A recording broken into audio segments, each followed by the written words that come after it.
Bismillahirrahmanirrahim. Assalamualaikum warahmatullahi wabarakatuh. Kami dari kelompok 3 ingin mempresentasikan makalah kami yang berjudul fonemik. Di sini saya ingin menjelaskan tentang pengertian fonemik. Menurut Abdul Shair, fonemik adalah cabang studi fonologi yang mempelajari bunyi bahasa dengan memperhatikan fungsi bunyi tersebut sebagai pembeda makna. Sedangkan menurut Ahmad Muwafaq, bahwa fonemik adalah cabang studi fonologi yang menyelidiki dan mempelajari ujaran atau bahasa atau sistem fonem suatu bahasa dalam fungsinya sebagai pembeda arti. Nah, dengan demikian dapat diartikan bahwa fonem dapat dikatakan sebagai satuan bahasa yang berfungsi yang bersifat fungsional, yang mana artinya satuan fonem memiliki fungsi untuk membedakan makna. Sedangkan menurut Gorescraft dalam Rahlina Musyakkar tahun 1999, fonem adalah kesatuan yang terkecil yang terjadi dari bunyi-bunyi ujaran yang dapat membedakan makna. Sedangkan menurut Verhaar, fonem adalah satuan bunyi yang mempunyai fungsi untuk membedakan kata dari kata yang lain. Sedangkan menurut Samsuri, fonem adalah bunyi-bunyi yang membedakan arti atau pengertian. Nah, melalui beberapa definisi di atas dapat disimpulkan bahwa yang dimaksud dengan fonem adalah kesatuan bunyi yang terkecil dalam sistem bunyi-bunyi bahasa yang dapat berfungsi dalam membedakan makna. Nah, itulah penjelasan dari saya. Selanjutnya akan dijelaskan oleh teman saya yang bernama Siti Rahmah tentang identifikasi fonem. Bismillahirrahmanirrahim. Selanjutnya saya akan membahas tentang identifikasi fonem.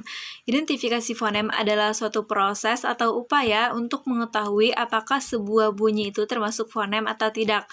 Proses tersebut dilakukan dengan cara mencari sebuah satuan bahasa atau sebuah kata yang mengandung bunyi, kemudian membandingkannya dengan satuan bahasa yang lain yang mirip dengan satuan bahasa yang pertama.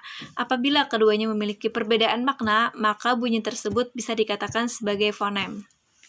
Misalnya, contoh dalam bahasa Indonesia, terdapat kata larang dan kata lalang. Nah, kata larang ini dibandingkan dengan kata lalang karena memiliki kemiripan bunyi, larang dan lalang.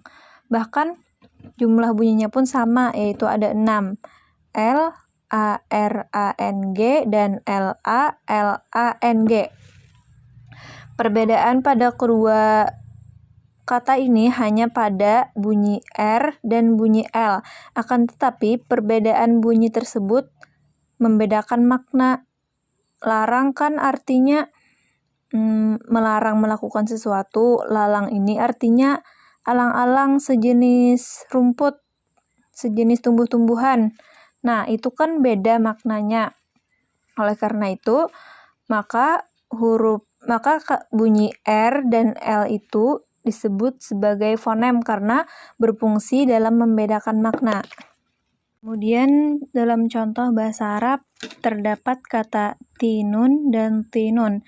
Nah, ini dibandingkan karena memiliki kemiripan bunyi tinun dan tinun. Akan tetapi di sini memiliki perbedaan makna karena tinun kan artinya buah tin dan tinun artinya tanah. Nah, maka pada huruf ta dan huruf to di sini disebut sebagai fonem karena berfungsi membedakan makna. Kemudian pada contoh lain terdapat kata halaka dan kata halako. Nah, kata halaka ini juga dibandingkan dengan kata halako karena memiliki kemiripan bunyi, yaitu halaka dan halako. Akan tetapi di sini terdapat perbedaan, yaitu pada bunyi ka dan ko.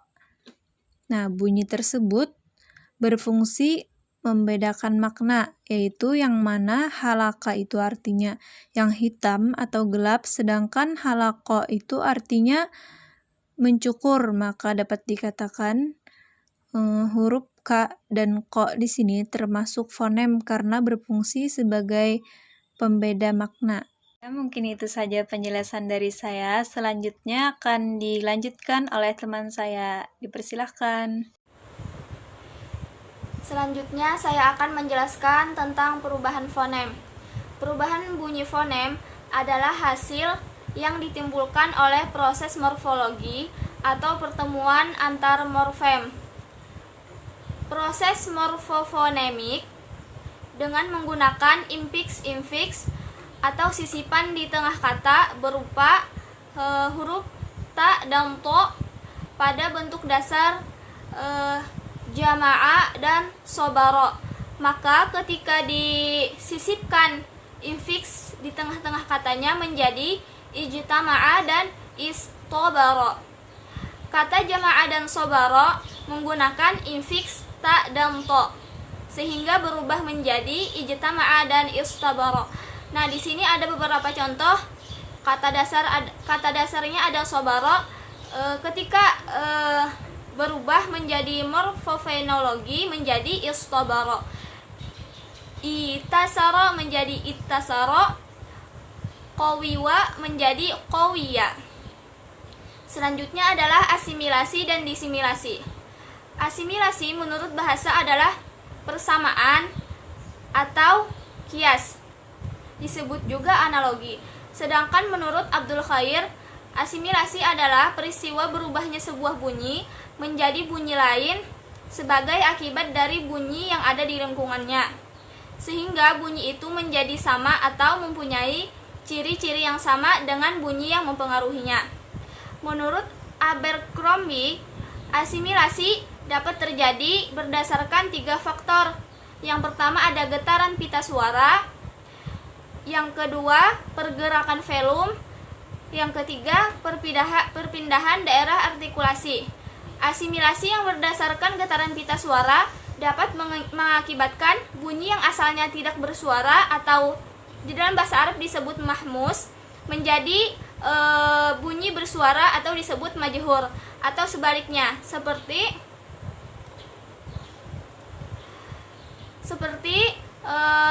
contoh ya ayyuhal muddatsir. Nah, di dalam contoh ini asimilasi ta dan da. Nah, dalam proses asimilasi ini asimilasi ta dan da disebut juga pelepasan vokal. Proses asimilasi ini berasal dari kata mutdatsir, mutadatsir, lalu menjadi muddatsir dan menjadi muddatsir. Selanjutnya, asimilasi yang melibatkan pergerakan velum akan mengakibatkan bunyi non nasal menjadi berciri nasal. Bunyi nasal adalah bunyi yang berasal dari rongga hidung atau dipengaruhi oleh rongga hidung. Contohnya di sini ada manbaun dan min ba'du. Setelah proses asimilasi, huruf ba yang bersifat non nasal menjadi nasal karena terpengaruh oleh huruf nun. Jadi di situ huruf ba-nya menjadi nasal karena terpengaruh oleh huruf nun tadi. Selanjutnya ada disimilasi. Disimilasi ini adalah lawanan dari asimilasi karena perubahan bunyi yang ada dalam urutan perkataan disebabkan adanya huruf yang berdekatan. Akan tetapi perubahan yang berlawanan ini menjadi bertambah ketika ada perbedaan antara dua bunyi. Disimilasi adalah fenomena yang lebih sedikit terjadi dibandingkan dengan asimilasi. Hurwitz mengasumsikan bahwa kata-kata bahasa Arab sebagian yang terdiri dari huruf ro, lam, nun, dan mim telah menghasilkan pengaruh disimilasi antara dua bunyi yang sama. Sebagaimana contoh, harjala menjadi hajjala, arqaba menjadi aqaba, ankaba menjadi ak'aba. Yang pertama, menukar fathah menjadi kasroh ketika berdekatan dengan alif. Tujuannya ialah menghindarkan pengucapan dari harokat-harokat tertentu. Yang kedua, menukar kasroh dengan fathah apabila berdekatan dengan ya mat. Yang ketiga, mengganti dhammah yang berurutan dengan dhammah dan fathah. Sebagai contoh, kalimat yang berasal sama-sama dhammah seperti sururun ketika didisimilasi menjadi surorun. Selanjutnya akan dilanjutkan oleh teman saya, Syaibatul Aslamiyah. Bismillahirrahmanirrahim. Nama saya Syaibatul Aslamiyah.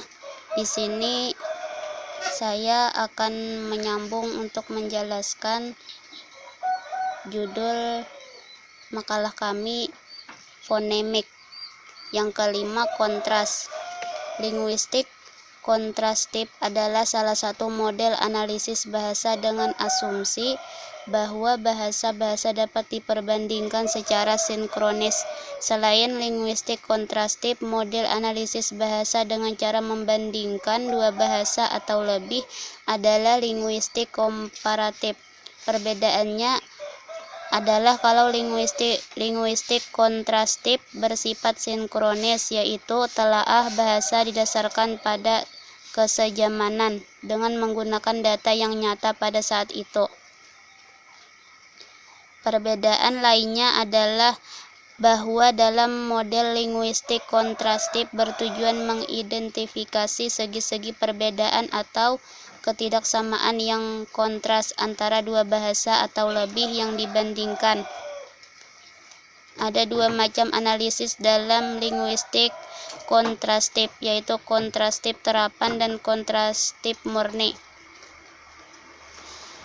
Yang keenam, alofon. Di atas sudah dibicarakan bahwa bunyi T dan D dalam bahasa Inggris bukanlah dua fonem yang berbeda, melainkan dua buah bunyi dari sebuah fonem yang sama, yaitu fonem T.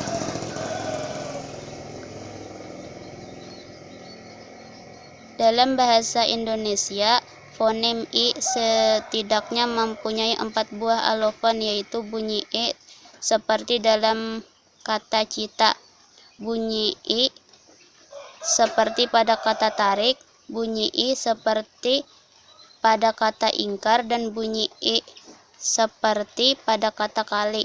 Contoh lain, fonem O setidaknya mempunyai 2 buah alofon, yaitu bunyi O seperti pada kata tokoh dan bunyi O seperti pada kata toko. Yang dimaksud dengan distribusi komplementer atau biasa juga disebut distribusi saling melengkapi adalah distribusi yang tempatnya tidak bisa dipertukarkan, meskipun dipertukarkan juga tidak akan menimbulkan perbedaan makna.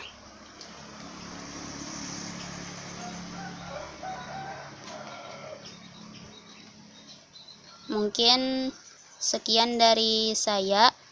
Salah khilaf mohon maaf. Wabillahi taufik wal hidayah. Wassalamualaikum warahmatullahi wabarakatuh. Baiklah, di sini saya akan menjelaskan tentang pasangan minimal.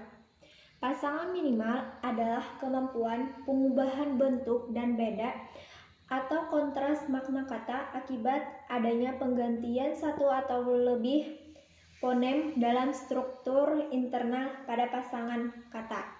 Maksudnya di sini, makna katanya berubah karena fonem, seperti persoalan gula x gila, jari x mari, papa x mama, nenek x bebek. Jadi bisa dibilang persoalan pasangan minimal berunsur dari satuan terkecil, yaitu fonem. Fonem merupakan dasar penyebab adanya beda atau kontras makna kata yang dipasangkan. Sekian.